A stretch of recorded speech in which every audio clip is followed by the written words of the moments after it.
मुफ्ती साहब क्या भाईजान आप ज़रा तमीज़ से बैठ जाएं, ठीक है, इस तरफ रुख करके बैठ जाएं आप। बच्चों में ये बड़ी मसला है ना, बच्चा का कभी भी एक जगह बिठाओगे कभी भी टिक के नहीं बैठेगा वो। इसको मैंने इजाज़त दी थी कि आप तमीज़ से बैठोगे तो बैठ जाना, ठीक है, तमीज़ से, शाबाश। लेकिन वो बच्चा बच्चा ही नहीं है जो तमीज़ से बैठ जाए। अच्छा भाई, मुफ्ती साहब क्या तौहीद परस्त मुसलमान को जहन्नम से निकाल कर जन्नत में ले जाया जाएगा? क्या मुसलमान जहन्नम से निकल कर जन्नत में जाएगा और ये कब होगा? ये तो सही अहादीस से बात साबित है कि एक न एक दिन मुसलमान जो तौहीद परस्त होगा अपने ईमान की बरकत से सज़ा खाने के बाद बहरहाल जहन्नम से निकल के जन्नत में जाएगा। अल्लाह ईमान वालों को और काफिर को एक जैसा बदला नहीं देंगे। हदीस में आता है कि जब जहन्नमी जहन्नम में चले जाएंगे, एक तवील अरसे के बाद काफिर जो है ना ये ताना देगा मुसलमान को कि तुम में और हम में फ़र्क क्या है? तुम कलमा पढ़ते थे, एक खुदा को मानते थे, अल्लाह के पैगंबरों को मानते थे, तुम भी गुनाह करते थे और हम भी गुनाह, तो नतीजा तो दोनों का एक जैसा हुआ। तो हदीस में आता है अल्लाह को गज़ब आएगा और अल्लाह एक बहुत बड़ी तादाद सिर्फ ईमान की बरकत से जहन्नम से निकालेगा। गैर मुस्लिम इस पे एतराज़ करते हैं, वाह भाई वाह, मुसलमान इतने बड़े मुजरिम हुए, अच्छे ना भी हों फिर भी बिलाखिर जहन्नम से निकलेंगे और हम जैसे मर्जी हों जन्नत जलते रहेंगे जहन्नम में, ये कैसा इस्लाम है? भाई अपनों का हमेशा दुनिया ख्याल करती है और जो अपने नहीं होते उनका ख्याल नहीं किया जाता। आप बताओ ना, अमेरिका का कोई बंदा पाकिस्तान में जुर्म करता है, अमेरिका कहता है हमारे हवाले करो, हाथ लगाने की भी इजाज़त नहीं है क्योंकि हमारा नेशनल है, ये हमारा कलमा पड़ा हुआ है इसने, ठीक है ना। तो गैरत, जो भी गैरतमंद हुकूमत होगी वो ये करेगी।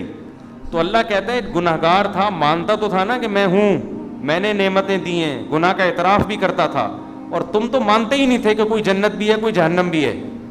तुम तो मजाक उड़ाते थे इन चीज़ों का, कब्र का अजाब, और तुम तो डार्विन और साइंसदानों के पीछे पड़े हुए थे, तो जाओ उन्हीं से जाके मांगो, समझते हो?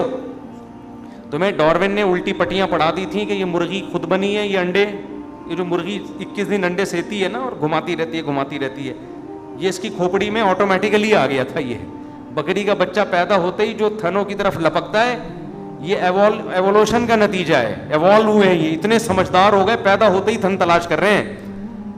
सुब्हानल्लज़ी खलक़ल अज़वाज कुल्लहा, अल्लाह कहते हैं पाक है वो ज़ात जिसने हर चीज़ के नर मादा जोड़े बनाए।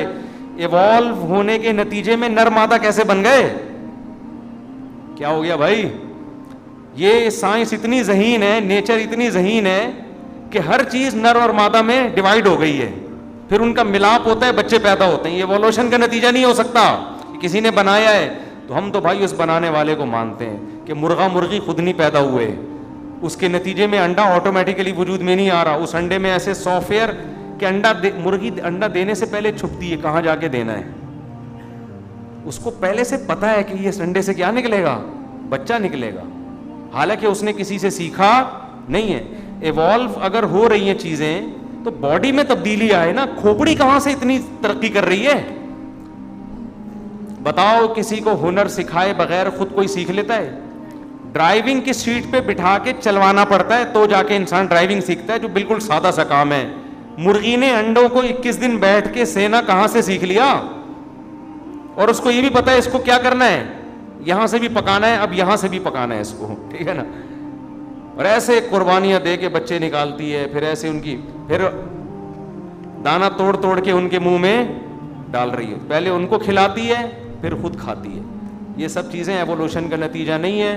तो जो कहते हैं इवॉल्व हुआ है सब कुछ, अल्लाह कहेगा जाओ उस फितरत से ही अपना बदला लो। डार्विन तुम्हारा बाप, वो तुम्हें बताएगा जन्नत क्या है और जहन्नम। जो अल्लाह को मानते थे कि ये सब किसी का पैदा करता है, अल्लाह कहेगा आज जन्नत उन्हीं के लिए है, उनके अलावा किसी और के लिए नहीं है। तो जितना अच्छा अमल कर लो, जन्नत बनाई अल्लाह ने है, तो उसको नहीं मानोगे तो वो पहली शर्त ही नहीं पाई जाती। आप किसी मुल्क के शहरी हैं, बहुत अच्छे तरीके से रह रहे हैं, आप सऊदी अरब में रह रहे हैं, कानून को फॉलो कर रहे हैं, रेड पे रुक रहे हैं, ग्रीन पे चल रहे हैं, बादशाह के हक़ में तकरीरें कर रहे हैं। एक दिन किसी शुरते ने बोला तुम्हारे पास इकामा है यहाँ रहने का? है भाई, आपने कहा इकामा तो नहीं, मैं तो सुरंग बना के बॉर्डर क्रॉस किया है मैंने इल्लीगल रह रहा हूँ। कहेगा भाई इल्लीगल नहीं होता, आप कितने अच्छे हैं, निकलो यहाँ से। तो जो अल्लाह को मानता ही नहीं है मेरे भाई, वो तो नेशनल ही नहीं है ना, उसको तो कौमियत ही नहीं मिली है। अल्लाह कहते हैं तुम तो बागी हो, तुम आओ मेरे पास, तुम्हारे जितनी नेकियां हैं उनकी मिसाल पहाड़ की राख के पहाड़ की है, देखने में बड़ी लगती हैं, उनका वजन कुछ भी नहीं है। एक बच्चा अपने बाप को मानता नहीं है, जितनी मर्जी खिदमत करे बाप कोई लिफ्ट नहीं कराएगा, कहेगा नादरा में किसी और अब्बा का नाम डाला हुआ है तूने। और एक बच्चा बाप का नालायक है, लेकिन जब पूछे तेरा बाप कौन है, फौरन बताता है ये मेरा बाप है। बाप कहता है नालायक है लेकिन है किसका, मेरा है, तो मैं चमाट लगाऊंगा, दूसरे को नहीं लगाने दूंगा, इसको दिफा भी करेगा, विरासत भी उसी को देगा। तो मुसलमान की मिसाल जो गुनहगार है वो है जो नालायक है मगर है अल्लाह का अपना, और जो काफिर जो नेक है उसकी मिसाल वो है जो नेक है मगर अल्लाह का नहीं है। इसका ये मतलब नहीं है कि नेक ना बने आप लोग, बुराइयों की सजा बहरहाल जहन्नम में मिलेगी, उससे अल्लाह बचाए, वो कोई 2-4 दिन की ठुकाई नहीं है।